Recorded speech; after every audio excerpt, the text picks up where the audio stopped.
Dobry wieczór Państwu, kłania się Bartłomiej Radziejewski, witam na czwartkowym live'ie i zapraszam do rozmowy wokół 4 tematów startowych. Po pierwsze, drony rosyjskie nad Polską, sprawa najbardziej wstrząsająca w tym tygodniu i oczywista, niemniej warta omówienia i u nas, jak sądzę, o tym, czy zdaliśmy ten egzamin, a jeśli nie, to dlaczego i co zrobić na przyszłość. Po drugie, o upadku rządu we Francji, nowym premierze i co to dla Polski może znaczyć. Po trzecie, o nowej presji na nowe cła względem kontrahentów Rosji w dziedzinie węglowodorów, a zwłaszcza Indii i Chin. I czy kształtuje nam się z tego przełom w polityce Trumpa względem Ukrainy? A po czwarte, orędzie Ursuli von der Leyen z cyklu coroczny raport o stanie Unii i o tym, jak Unia Europejska kontynuuje swój kurs w politycznym odklejeniu. Zanim o tym wszystkim, potem przejdziemy oczywiście do Państwa pytań i uwag. Przed ich wpisaniem zachęcam do oznaczenia ich na starcie jako pytanie lub uwaga. Będzie mi łatwiej odróżnić je od licznych z pewnością, jak zwykle, głosów w dyskusji między państwem. Niemniej zanim o tym wszystkim przypomnę, że nowa Konfederacja powstała i rozwinęła skrzydła dzięki wsparciu darczyńców. Bardzo dziękuję wszystkim, którzy już nową Konfederację wspierają finansowo i bardzo zachęcam wszystkich, którzy jeszcze tego nie robią, do tego, żeby zmienili ten stan rzeczy. Jeżeli pieniądze nie są problemem, a często wiem, że nie są, to problemem bywa ta chwila uwagi, te kilkadziesiąt sekund, które trzeba poświęcić, żeby ustawić zlecenie stałe, bo to zleceniami stałymi przede wszystkim karmi się nasza siła oddziaływania w debacie publicznej na polską kulturę strategiczną. Gorąco zachęcam do tego. Jest to tym bardziej potrzebne, że była minister kultury Hanna Wróblewska wepchnęła nas w kryzys finansowy, obcinając nam wszystkie dotacje publiczne w bardzo krótkim czasie, co było niemożliwe do wyrównania zwykłymi środkami, w związku z czym pracujemy cały czas nad tym, żeby wyjść na prostą. To oczywiście odciąga nas od różnych inicjatyw w dziedzinie budowania polskiej kultury strategicznej i jakościowej debaty publicznej. Dobrze by było to zakończyć jak najszybciej, także Państwa wsparcie jest w tym bardzo pomocne. Zachęcam do niego i jednocześnie zapewniam, że nie ustajemy w walce o inne źródła przychodów. To rzekłszy i zostawiwszy Państwu pod uprzejmą rozwagę, przechodzę do meritum dzisiejszego spotkania. Pierwsza jasna sprawa to rosyjskie drony nad Polską. Blisko 20 dronów rosyjskich wpadło w polską przestrzeń powietrzną, wywołując głęboki niepokój i chwilami histerię, no i oczywiście liczne reakcje polskich władz. Nie ulega wątpliwości, że było to testowanie przez Rosjan polskiego wojska, polskiej administracji, polskiej klasy politycznej, polskich instytucji. No i pytanie, jak to testowanie wypadło. Moim zdaniem negatywnie generalnie rzecz biorąc dla nas, to znaczy to nie był zdany egzamin, natomiast nie był też tak niezdany totalnie. Tak? Znaczy, uważam, że reakcja dowództwa operacyjnego Sił Zbrojnych i podległych mu jednostek, reakcja polskich lotników, reakcja sojuszników z NATO były poprawne, były właściwe. Uruchomienie artykułu 4 NATO również było poprawne po naszej stronie. Głosy polskich polityków, te najbardziej generalne, mówiące o potrzebie współdziałania w takiej chwili, były też słuszne. Natomiast kompletnie zawiodła polityka informacyjna rządu. Kompletnie widać było, że rząd był nieprzygotowany do zarządzania taką sytuacją. Chaos komunikacyjny z 7-8 godzinnymi opóźnieniami w ogóle podaniu jakichkolwiek informacji przez Rządowe Centrum Bezpieczeństwa. Jak już poszły te informacje z Rządowego Centrum Bezpieczeństwa, to RCB mówi, żeby nie wychodzić z domu. W chwilę później, czy w tym samym czasie minister edukacji Barbara Nowacka ogłasza, że dzieci idą normalnie do szkół. Kompletny chaos komunikacyjny i nieprzygotowanie na taką sytuację. Moim zdaniem kolejny raz widać tutaj, jak to, co jest wyjęte z gestii bezpośredniej polityki, po prostu działa stosunkowo lepiej niż to, co jest bezpośrednio podległe polityce. No i tutaj wracamy do dyskusji o tym, dlaczego polska polityka jest na tak niskim poziomie, ale też powinniśmy, uważam, wrócić do dyskusji nad tym, jak to zmienić i nad tym, jakie powinny być granice ingerencji politycznej. No bo jeżeli prawidłowo oceniam, oczywiście może nieprawidłowo, proszę mi wytknąć błąd, jeżeli się mylę, jeżeli prawidłowo oceniam, że dowództwo operacyjne Sił Zbrojnych i podległe mu jednostki wojskowe zareagowały prawidłowo, że polscy lotnicy zareagowali prawidłowo, no to, a rząd zareagował nieprawidłowo, no to pytanie jest, czy rząd nie za często, niezbyt głęboko wchodzi w kwestie, które niekoniecznie muszą podlegać jego bezpośredniemu zarządzaniu. To samo dotyczy zresztą innych instytucji władzy w Polsce. Wydaje mi się, że jest to asumptem do przemyśleń, a w każdym razie powinno być, na temat granic upolitycznienia różnych instytucji i granic upolitycznienia polskiego życia społecznego, bo właśnie wychodzi, że tam, gdzie ingerencja polityczna jest mniejsza, albo gdzie po prostu wewnętrzne standardy instytucjonalne są silne, tam możemy się spodziewać lepszego przygotowania i lepszych reakcji. No do tego wszystkiego jeszcze oczywiście, że dla pełności obrazu trzeba dodać absolutnie niewystarczający stan polskiej obrony przeciwlotniczej, zdemaskowany przy tej okazji.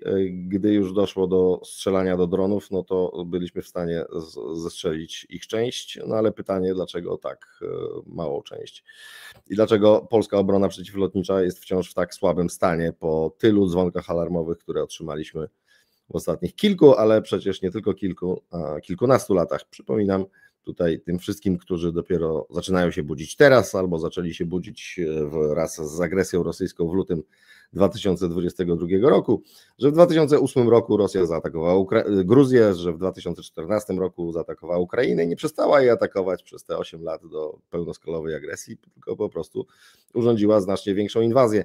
Natomiast wojna trwała tam cały czas. Czy wyciągnęliśmy z tego wnioski? No moim zdaniem nie wyciągnęliśmy z tego wniosków, a w każdym razie dalece niewystarczające. Czy to będzie momentem ozdrowienia, bo już takie głosy też słyszę, że to jest ten dzwonek alarmowy, który nas tu powinien obudzić wreszcie i po prostu uświadomić nam, jak daleko jesteśmy od właściwego stanu przygotowań na ewentualną agresję rosyjską. No uważam, że nie, że tak nie będzie po prostu. To są złudzenia oparte na dobrze skonfigurowanych życzeniach. Sam wiele razy miałem takie życzenia względem różnych katastrof w polskiej sferze publicznej i ich ozdrowieńczego ewentualnie wpływu. Natomiast no uważam, że stan świadomości polskiej klasy politycznej, ale szerzej też polskiego społeczeństwa jest po prostu niewystarczający, żeby takie wydarzenie mogło zasadniczo zmienić obraz sytuacji.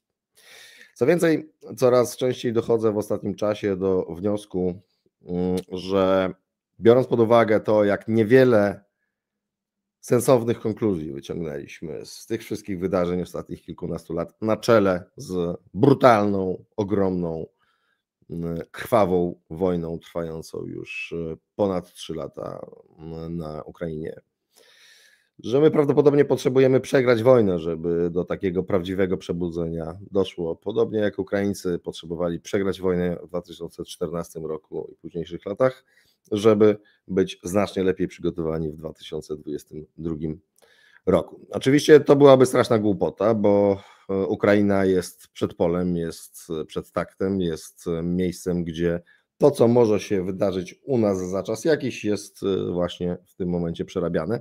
W związku z czym skrajną głupotą byłoby nie wyciągać z tego wniosków. No i nie jest też oczywiście tak, jak nie wyciągamy. No ale jeżeli słyszymy,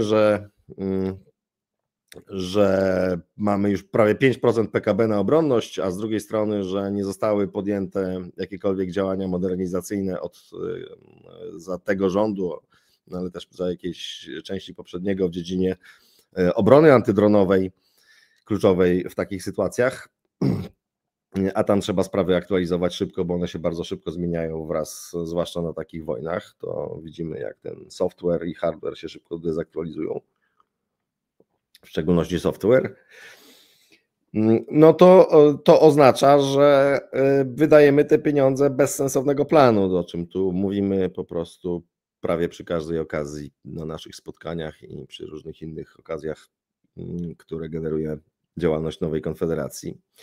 Wydajemy ogromne pieniądze, bardzo zwiększyliśmy liczbę wydawanych pieniędzy, no ale do jakiej wojny, według jakiej strategii, nie wiadomo, ponieważ strategii aktualnej nie ma.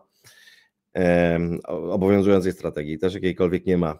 Na podstawowe pytania brak cały czas odpowiedzi. No i potem się okazuje, że prawda, wydajemy olbrzymie miliardy, ale czy ktoś przemyślał na przykład, czy ileś równoległych platform czołgowych jest w stanie być sensownie logistycznie obsłużona w razie konfliktu, no to nie do końca wiemy, tak?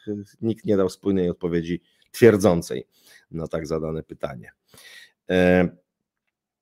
Jeżeli zadajemy sobie pytanie, czy w tych pieniądzach zmieściła się obrona antydronowa, tak, przecież oczywista w tych warunkach, gdzie wojna bardzo mocno poszła w drony w ostatnim czasie, no to mamy jasną właśnie odpowiedź. Nie znalazło się w tych ogromnych wolumenach miliardów złotych, nie znalazło się miejsce dla modernizacji obrony przeciwdronowej.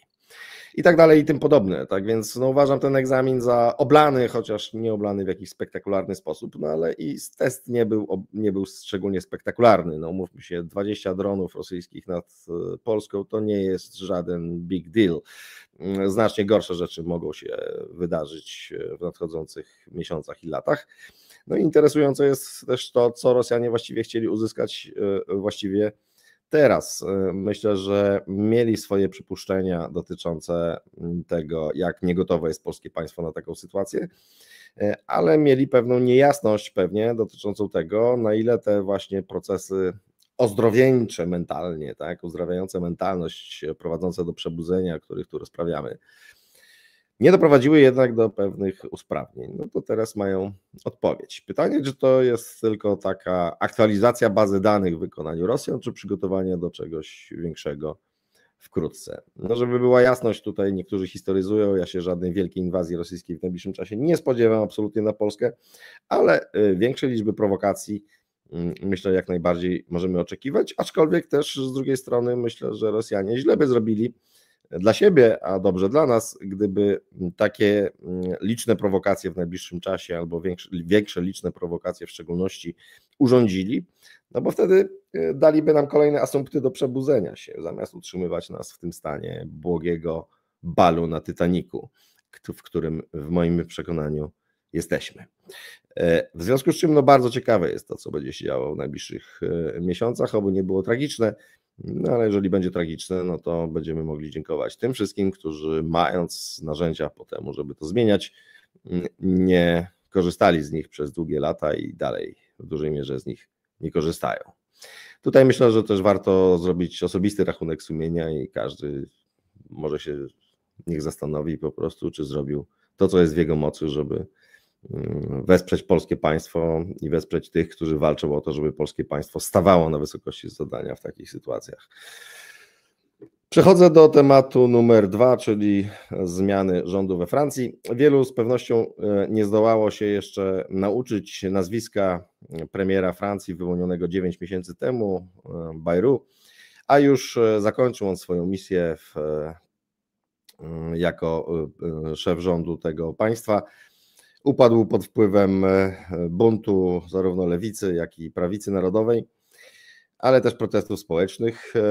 W tle jest oczywiście program oszczędnościowy Macrona na grube kilkadziesiąt miliardów euro i bóle, które on powoduje. Nowy premier Le Cornu, jeśli dobrze wymawiam, pardon my French, jeśli nie,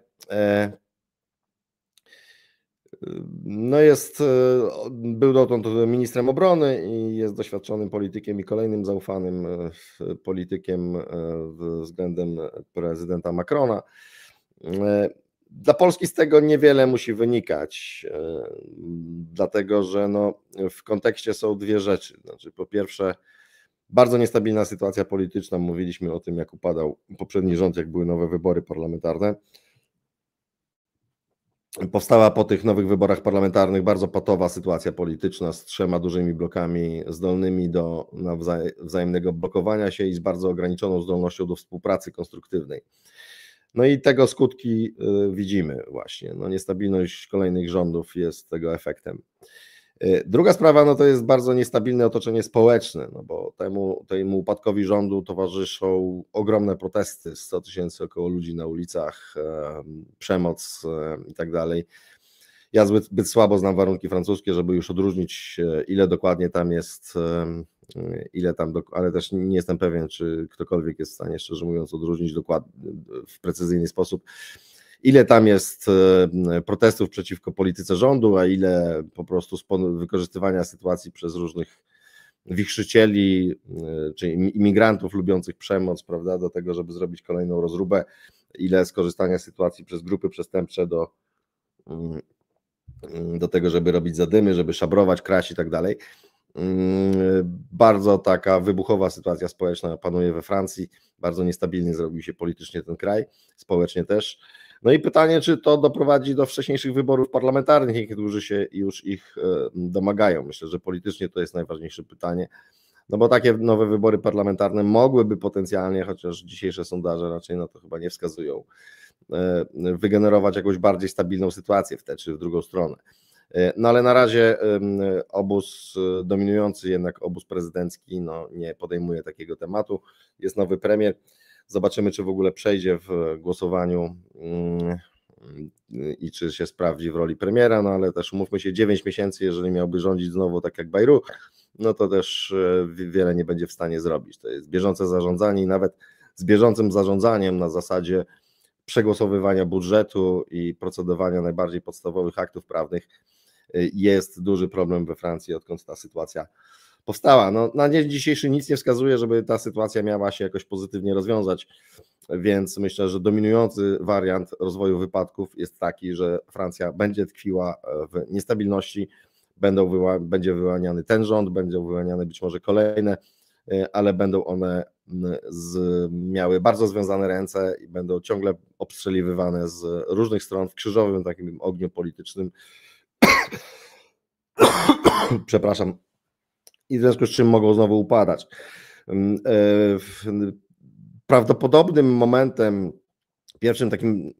takim pierwszym wyraźnym momentem, w którym ta sytuacja może dojść do jakiegoś pozytywnego przesilenia, to są następne wybory prezydenckie, jeżeli mnie pamięć nie myli, w 2027 roku one mogą wytworzyć jakąś nową sytuację potencjalnie bardziej stabilną, no ale też to wcale nie jest żadna gwarancja tego, że będzie. No, swoją drogą znak czasów, prawda, jedno z najpotężniejszych państw Europy, były mocarstwo, zachowujące się chwilami jakby wciąż było mocarstwem, ale to inna historia.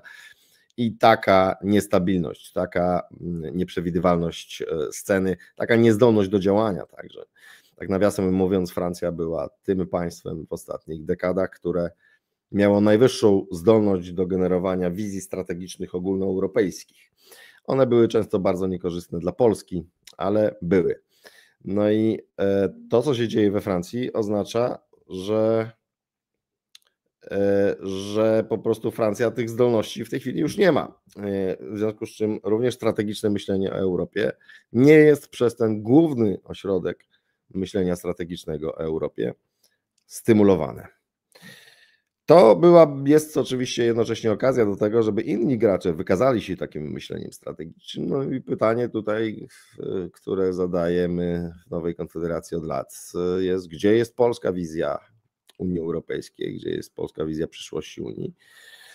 Wiele rzeczy nam się w Unii podoba, wiele nam się nie podoba, wiele procesów dostrzegamy, które idą w złym kierunku i czynią członkostwo w wspólnotach mniej korzystnym niż kiedyś dla Polski. No ale to jest okazja do tego, żeby położyć swoją wizję na stole i od niej się też odbijać we wszystkich rozmowach o nowych regulacjach, o nowych porządkach w Europie. Takiej wizji cały czas nie ma. W związku z czym są jakieś tam elementy oczywiście, ale spójnej wizji, która mogłaby być punktem wyjścia do negocjacji całościowych, nie ma. Zachęcam kolejny raz do jej tworzenia, aczkolwiek nie liczę specjalnie na to, że coś tu się wydarzy. Nawiasem mówiąc, konsultowaliśmy ten temat z ważnymi czynnikami w polskim rządzie i w instytucjach unijnych i w różnych innych miejscach i zainteresowanie tym tematem było nikłe. W związku z czym my również pod tym względem uważam, że tkwimy generalnie w klimacie balu na Titanicu i jest tam generalnie dobrze tak jak jest, to po co coś zmieniać. My w Nowej Konfederacji, jak wiecie Państwo, nie podzielamy tego przekonania, więc staramy się ciągnąć sprawy do przodu, ale niestety nasza moc sprawcza jest też ograniczona, od Państwa też zależy, czy ta moc sprawcza wzrośnie. Widzę wstęp do dzisiejszego programu. Płynnie przejdę do trzeciego tematu, czyli Ursuli von der Leyen, czyli jako czwarty go chyba wymieniłem, ale poruszę go jako trzeci, bo się wiąże z tym właśnie, co przed chwilą mówiłem, czyli doroczne orędzie o State of the Union, tak, o stanie Unii Europejskiej. Ursula von der Leyen cała w skowronkach, pełna optymizmu wystąpiła, chwaląc się wielkimi sukcesami ostatnich lat, w tym postępami w dziedzinie bezpieczeństwa, wspaniałą absolutnie umową handlową, jakbym Trumpa w spódnicy słuchał, po prostu wspaniała, znakomita umowa handlowa ze Stanami Zjednoczonymi i innymi licznymi sukcesami, w tym wspaniałą polityką klimatyczną. Ile to ma wspólnego z rzeczywistością, to trzeba by bardzo dokładnie punkt po punkcie analizować, żeby potem zwolennicy integracji, bardzo lubiący zawsze wchodzić na poziom technokratycznych dokumentów unijnych, każdy liczy przynajmniej po parędziesiąt stron i zawiera tysiące niuansów, to potem mówią, to niemerytoryczny jesteś, prawda, bo tam nie odniosłeś się do tego, co jest na 79 stronie w podpunkcie H do punktu 27. Można tak rozmawiać, ale można też nie tracić z oczu big picture, nie tracić z oczu rozeznania strategicznego w sytuacji, nie tracić z oczu po prostu specyfiki sytuacji historycznej i sytuacji geopolitycznej, w której jesteśmy jako Europa tym razem, nie tylko jako Polska. Jesteśmy w sytuacji po prostu pogłębiających się wyzwań, w sytuacji krystalizowania się nowego porządku światowego, co notabene opisałem w książce i przewidziałem w dużej mierze, tak nawiasem mówiąc, w książce nowy porządek globalny, który to nowy porządek jest dużo bardziej wymagający dla Europy i który uwydatnia słabości Unii Europejskiej, takie jak nieprzystosowanie właśnie do epoki polityki siły, nieprzystosowanie do epoki rywalizujących mocarstw, ale też nieprzystosowanie do epoki dużo większej rywalizacyjności pod względem gospodarczym. Europa sukcesywnie, ale już dosyć szybko w ostatnich latach wytraca konkurencyjność gospodarczą, płacąc za to coraz wyraźniejszą cenę. Tymczasem zamiast planu odzyskania konkurencyjności, zamiast planu przywrócenia Europie należnego jej miejsca w świecie, zamiast planu deregulacji i debiurokratyzacji kontynentu, który by wychodził naprzeciw tym wszystkim wyżej wymienionym problemom i wyzwaniom, to mamy propagandę sukcesu w wykonaniu skompromitowanej moim zdaniem Ursuli von der Leyen, która po prostu w sprawie bezpieczeństwa wiele się udało zrobić, wiele się nie udało zrobić. Tutaj bym na niej psów nie wieszał, ale już mówienie o tym, że umowa handlowa ze Stanami, która była absolutnym dyktatem i po prostu wystąpieniem pani von der Leyen w roli sztubaka, któremu Trump po prostu po rozegraniu partyjki golfa podyktował, co chciał, a ona akurat tak arogancka w wielu kwestiach i tak zdecydowana w wielu sprawach, w których akurat zdecydowania mogłaby mieć mniej, nie będąca w stanie użyć tak potężnego narzędzia, jakim jest europejski wspólny rynek, do tego, żeby wynegocjować ze Stanami Zjednoczonymi coś sensownego. Przypomnę, że Unia Europejska jako całość dostała większy policzek cłami niż Wielka Brytania, wielokrotnie mniejsza. To była kompromitacja. Przedstawianie tego jako sukcesu jest żałosne i śmieszne. I poza podtrzymywaniem dobrej politycznej pasy pani von der Leyen, jest to fenomenalna postać, jak na tę epokę właśnie i bardzo symboliczna moim zdaniem, bo po prostu w warunkach, w których należałoby przeprowadzać bardzo głębokie zmiany. Ona radośnie kontynuuje wszystkie błędne polityki z ewentualnymi kosmetycznymi korektami. I mimo to świetnie sobie radzi po prostu na salonach europejskich i na szczytach europejskich. Skompromitowawszy się jako minister obrony Niemiec, została szefową Komisji Europejskiej. Skompromitowawszy się jako w pierwszej kadencji szefowej Komisji Europejskiej, została szefową na drugą kadencję. I dzisiaj cała w skowronkach zachwala, jak to wspaniała jest Europa pod jej rządami i jak wspaniała będzie dalej. Co obejmuje także rzecz znamienną, czyli zapowiedź kontynuacji i generalnie ani kroku w tył w dziedzinie Zielonego Ładu.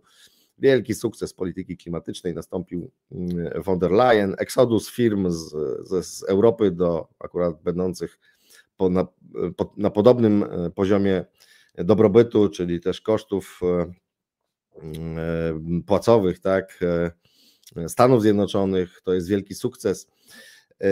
Protesty bezprecedensowe, ogólnokontynentalne protesty rolników przeciwko temu, to jest bezprecedensowy sukces.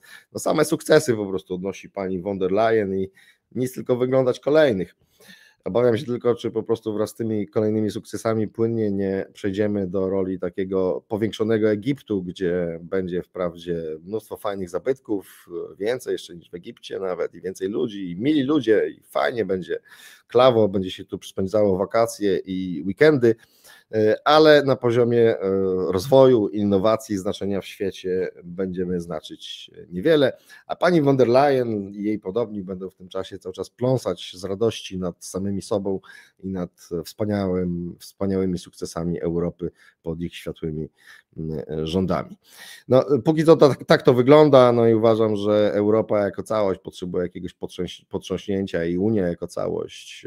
Europą jako całością oczywiście trudno potrząsnąć inaczej niż przez poziom narodowy i Unią Europejską też trudno potrząsnąć jako całością inaczej niż przez poziom narodowy, to znaczy no, jeżeli są poważne alternatywy wśród tak zwanych narodowych populistów, no to oni musieliby wygrać wybory w skali europejskiej po prostu na poziomie takim, który umożliwiłby duże przetasowanie w Europarlamencie, no ale też rządy z poszczególnych stolic musiałyby zaprezentować jakąś inną agendę. No wydawałoby się, że no nie trzeba tego, żeby nie wiem, AfD miała większość samodzielną w Niemczech, prawda, Konfederacja samodzielną w Polsce, Vox w Hiszpanii i tak dalej, do tego, żeby dojść do wniosku, że taką von der Leyen trzeba wywalić na zbity pysk i zastąpić kimś, kto coś kuma z tego, co się dookoła dzieje na świecie, no ale nie, no, okazuje się, że to nie jest wystarczające, w związku z czym no cóż pozostaje, no czekać, wołać, namawiać,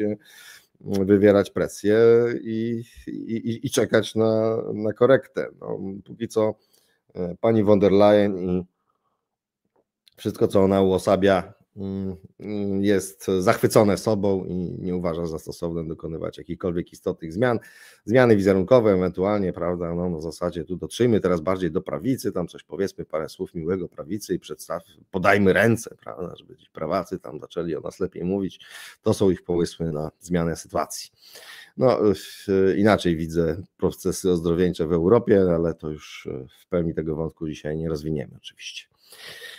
No i czwarta sprawa na dzisiaj, chociaż wcale nie najmniej ważna, to Donald Trump i jego propozycje, żeby Europa nałożyła cła 100% cła na Chiny i Indie jako odbiorców rosyjskiej ropy i tych odbiorców, którzy w szczególności pomogli Rosji uzyskać lewary w sytuacji odcięcia od zachodnich rynków zbytu, w szczególności europejskiego rynku zbytu po inwazji z lutego 2022.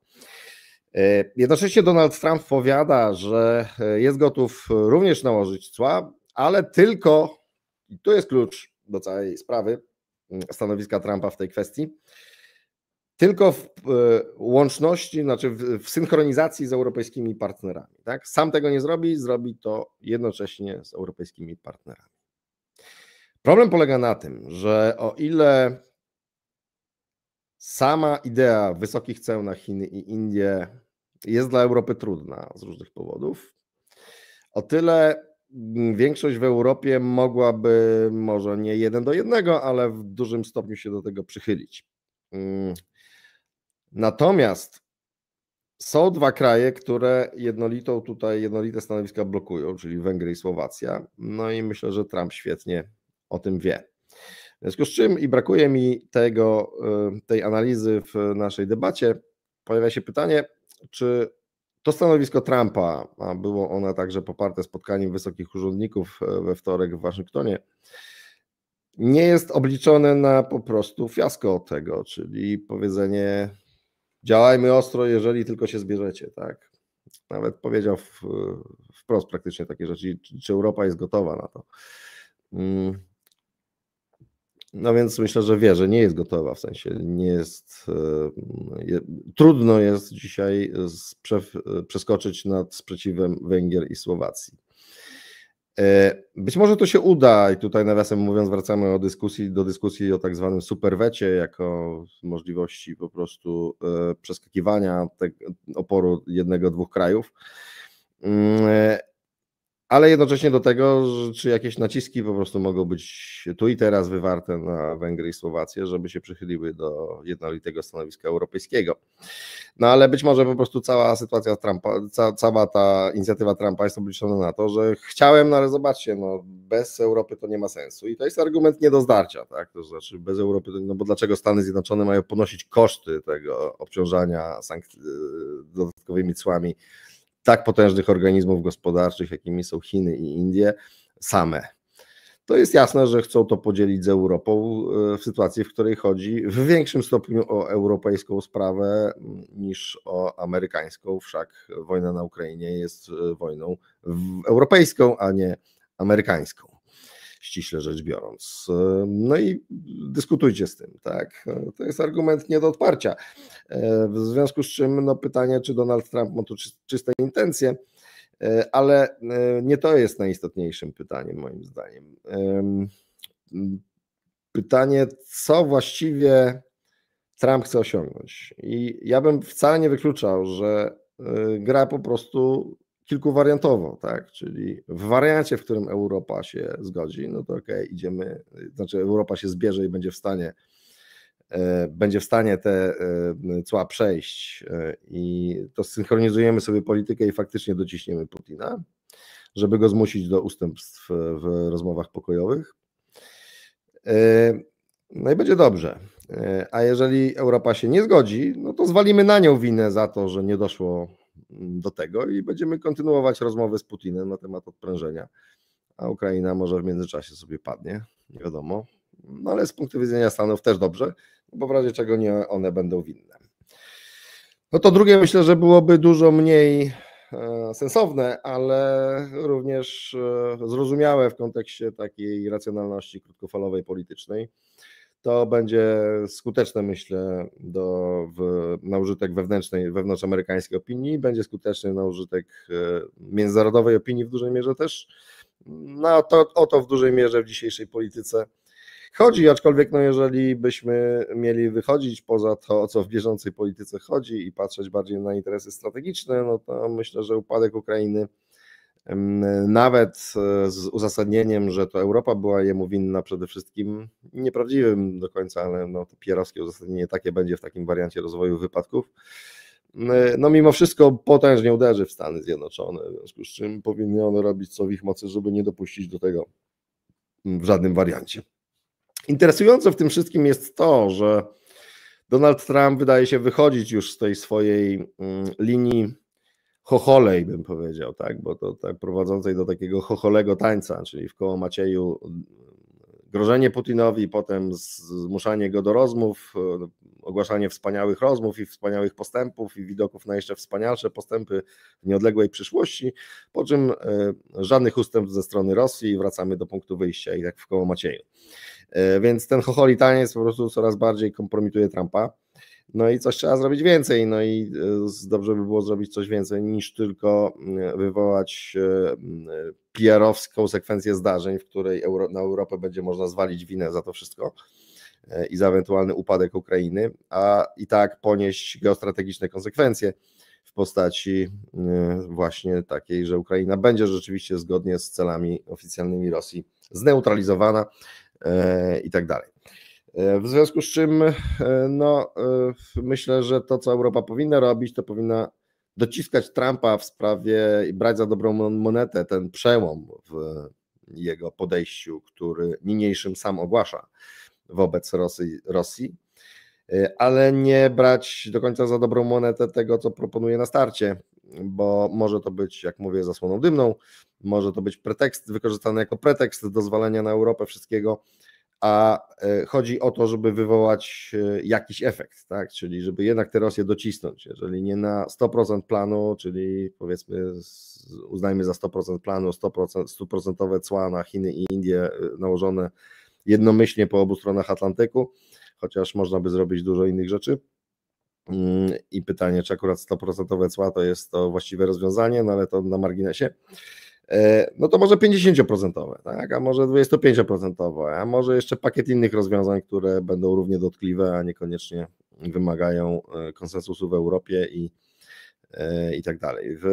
Tak więc no myślę, że tu trzeba rozmawiać z Trumpem bardzo zdecydowanie, a jednocześnie i asertywnie, a jednocześnie konstruktywnie i wychodząc naprzeciw temu, co się dzieje w Stanach Zjednoczonych i temu rozdarciu w różnych kierunkach, w którym amerykańska administracja tkwi. I tu nawiasem powiem to, co już w mediach w ostatnich dniach wiele razy mówiłem różnych, że nie uważam za zasadne te tezy, które mówią, tak jak minister Sikorski, że sugeruje, znaczy to zasugerował minister Sikorski, że Amerykanie to idioci, że nie rozumieją sytuacji na Ukrainie i my, mądrzejsi Polacy, powinniśmy mu ją tłumaczyć. To w tym instruowaniu prezydenta Nawrockiego co do tego, co ma mówić w Waszyngtonie, taką bardzo wyraźną sugestię zawarł.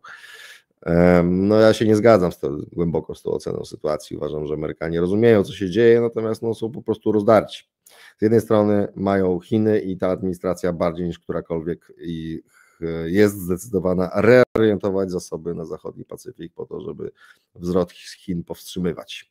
Z tej perspektywy wojna ukraińska jest aberracyjnym marnotrawieniem zasobów potrzebnych gdzie indziej, a cała europejska obecność wojskowa Ameryki jest problematyczna, bo właściwie należałoby przerzucić to wszystko na zachodni Pacyfik, a i tak nie wiadomo, czy by wystarczyło. Po drugie,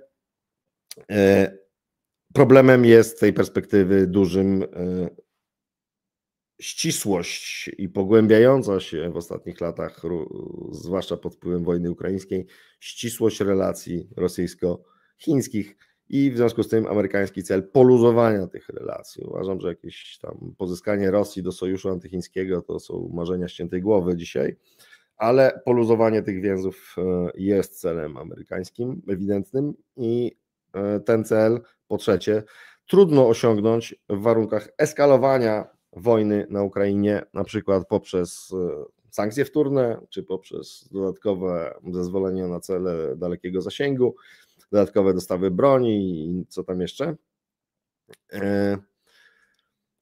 Właśnie po prostu eskalując sytuację. Łatwiej jest to zrobić nie eskalując stosunków, nie zaogniając stosunków z Rosją, nie eskalując wojny. W tle jest jeszcze taka sprawa, że po prostu kiedyś było raczej tak, że amerykańscy tak zwani jastrzębie antyrosyjscy i antychińscy to była mniej więcej jedna grupa. Dzisiaj coraz częściej mamy sytuację, tak jak na przykład z Elbridge'em Colbym, że jastrzębie antychińscy jednocześnie są dosyć ugodowi albo bardzo ugodowi wobec Rosji i uważają to za zupełnie rozłączne, a chwilami sprzeczne cele. Dociskanie Chin i dociskanie Rosji.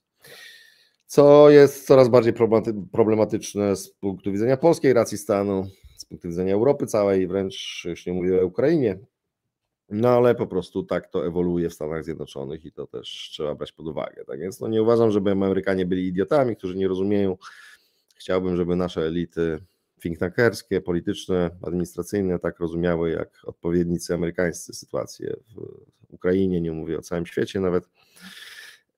Natomiast no jest jak jest i wpadanie w urojenia wyższościowe moim zdaniem tego nijak nie zmieni. I Amerykanie są po prostu autentycznie rozdarci, mają kłopot z tą sytuacją. No i jeszcze po prostu w tym wszystkim jest to, że Trump odziedziczył po prostu wojnę nie do wygrania po poprzedniku. Zastanawiające skądinąd ile tu naszych elit płakało nad tragedią geostrategiczną, jaką jest Donald Trump, A jak niewiele płakało nad tym, że to ten wspaniały Joe Biden, który tak pięknie mówił o Ukrainie, to on doprowadził do sytuacji, w której jedyna szansa, jeżeli rzeczywiście była w ogóle, to była w latach 2022-2023 na pokonanie Rosji, została absolutnie zdjęta ze stołu przez Stany Zjednoczone, przez ówczesną powściągliwość w dziedzinie zezwoleń dla Ukrainy na ataki dalekiego zasięgu, powściągliwość w dostawach broni, powściągliwość w innej pomocy. Ewidentnie Stany Zjednoczone nie były gotowe na pójście Stany Zjednoczone Joe Bidena i demokratów, tak, tych wspaniałych antyrosyjskich demokratów, tutaj z ironicznym spojrzeniem i uśmiechem zwracam się do tych wszystkich, którzy mówią, że Trump to człowiek Putina w Waszyngtonie i tym podobne rzeczy, a mocna antyrosyjska ekipa to była za poprzedniej kadencji w Białym Domu. No to ta właśnie poprzednia kadencja rozstrzygnęła kwestię, że ta wojna jest nie do wygrania. Stany Zjednoczone wtedy nie wykazały chęci absolutnie, wręcz przeciwnie, pogrzebały szansę, chęci do tego, żeby wygrać tę wojnę, pogrzebały szansę wygrania tej wojny, jeżeli ona w ogóle istniała, tak? Bo no, można dyskutować długo, czy to było docelowo do wygrania, ale jeżeli było, to wtedy. Teraz to już po ptokach. Jak Trump przyszedł, to już było po ptokach. I to jest zasługa poprzednika. W związku z czym no wcale nie negując licznych wad Trumpa, kto mnie zna, ten wie, że jestem bardzo daleki od jakiegoś tutaj uwielbienia dla niego, no to jednak zwracam uwagę na po prostu pewien fakt, który zasadniczo wpływa również na to, co się kombinuje dzisiaj w waszyngtońskich kręgach strategicznych, bo jako żywo trudno nie wyciągać wniosku z sytuacji, w której w warunkach właśnie tego niewystarczającej alokacji zasobów na zachodnim Pacyfiku, nie wspominając o teatrach innych, i głębokiego zaangażowania jednak w tę wojnę na Ukrainie, no mamy sytuację wojny nie do wygrania i pytanie, do jakiego końca to zmierza, tak? No dobrze, długo już mówię bardzo, więc na tym poprzestaje wprowadzenie. Jeżeli chodzi o wprowadzenie i zamieniam się we wzrok i w słuch, jeśli chodzi o Państwa pytania i uwagi. Przedłużymy sobie trochę w związku z tym, że tak długo gadałem. Marian Paździoch pyta, jakim cudem to zrobiła Rosja, skoro te drony mają zasięg co najwyżej 600 km i jednocześnie przelatywały przez Ukrainę. Moim zdaniem to był przewodów 2.0. No nie wiem skąd takie dane i nie mogę tego potwierdzić. Pan Baltazar Gąbka. Dzień dobry panie Bartłomieju. Czy Chiny mogłyby być w jakimś stopniu gwarantem polskiego bezpieczeństwa przy założeniu, że mamy dyplomację na topowym poziomie? Są wspólne interesy jak tranzyt chińskich towarów przez polskie okno do Europy lub czy przynajmniej Chiny mogłyby wpłynąć na normalizację stosunków polsko-białoruskich? Tutaj wszystkie strony byłyby wygrane. Pozdrawiam serdecznie. Również pozdrawiam serdecznie. Moim zdaniem Chiny są do wykorzystania i ta szansa leży po prostu na stole do wzięcia przez polską dyplomację i w koordynacji z innymi środkami, bo tak Chiny, jak i wszyscy inni, Chiny może w szczególności, po prostu działają bardzo kompleksowo, tak? Czyli zwykle jak podpisują jakieś deale polityczne, to towarzyszą im liczne deale gospodarcze, a żeby deale gospodarcze były efektywne, no to trzeba mieć kompetentnych ludzi od biotechnologii, nie tylko w prywatnym biznesie, ale w administracji, kompetentnych ludzi od biotechnologii na przykład, od, prawda, zielonej energetyki, od urbanizacji, od różnych dziedzin. W związku z czym, ale pomijając to, tak, no uważam, że Chiny gwarantem bezpieczeństwa nie, ale pewnym czynnikiem wspierającym polskie bezpieczeństwo, tak, czynnikiem wspierającym w następujący sposób. Po pierwsze, Chiny mają duży wpływ na Rosję, w związku z czym dobre stosunki z Chinami są w stanie, potencjalnie przynajmniej, być czynnikiem zmniejszającym ryzyko rosyjskiej agresji na kraj, który ma takie dobre stosunki z Chinami. Po drugie, chińskie pieniądze nad Wisłą, no to jest również ryzyko podrażnienia Chin w sytuacji ataku na kraj, który po prostu posiada te duże chińskie kapitały na swoim terytorium. W związku z czym to jest, no to trochę tak jak, prawda, zgodnie z zasadą za kupcami idą żołnierze, no tutaj broń Boże nie mówię, że jacyś chińscy żołnierze powinni być w Polsce, ale że sam fakt obecności znaczących kapitałów również zmniejsza ryzyko agresji rosyjskiej. W związku z czym uważam, że powinniśmy mieć to na względzie i rozgrywać na zasadzie gry na wielu fortepianach, to znaczy nijak nie zaniedbując relacji i dealów ze Stanami Zjednoczonymi. Swoją drogą uważam, że o wiele więcej powinniśmy wycisnąć z naszych relacji ze Stanami Zjednoczonymi. To powinniśmy również, moim zdaniem, budować relacje z Chinami takie właśnie, żeby te dwa aspekty zmniejszania ryzyka rosyjskiej agresji wycisnąć z relacji polsko-chińskich. Nawrto pytanie. Dlaczego Ukraina, chcąc niszczyć potencjał ZSRR, nie atakuje, nie prowokuje wojsk w Naddniestrzu? Przecież te wojska byłyby bez pomocy z zewnątrz. Ciekawe pytanie, natomiast myślę, że główna odpowiedź brzmi, jest dwupoziomowa. Po pierwsze, o ile jeszcze jakiś czas temu to byłoby dużo bardziej adekwatne do sytuacji, o tyle teraz Ukrainie bardzo brakuje rekruta wobec samej Rosji. W tej sytuacji otwieranie nowego frontu uważam, że byłoby samobójcze. Więc to jest pytanie na raczej lata 2022-2023, może na 2024 rok, ale już teraz nieaktualne. Po drugie, sądzę, że generalne unikanie eskalacji stało za tym. Zwróćmy uwagę, że gdy Ukraina już decydowała się na Kursk i Białgorod, to już była trochę inna faza, prawda? Oni potrzebowali iluś sygnałów ze strony Stanów Zjednoczonych przyzwalających, iluś lekcji odrobionych własnych z frontu, żeby zdecydować się na coś takiego jak operacja kurska. I może właśnie zamiast Kurska to Naddniestrze byłoby lepszym celem. Dlaczego nie zrobili? Może to będzie jako błąd wspominane właśnie za czas jakiś. Ale myślę, że to jest bardzo ciekawe pytanie, bo rzeczywiście bardzo słabo, bardzo podatny potencjalnie cel w Naddniestrzu. Tak. Natomiast uważam, że teraz to już po ptokach jest, podkreślam to. Pan Waldemar Wolny.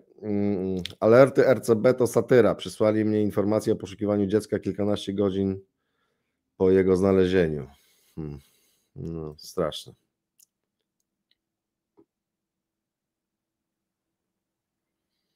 Michał 3141 zadaje pytanie, czy wiadomo, jaki rodzaj dronu zniszczył dom w Wyrykach? Nie wiem tego.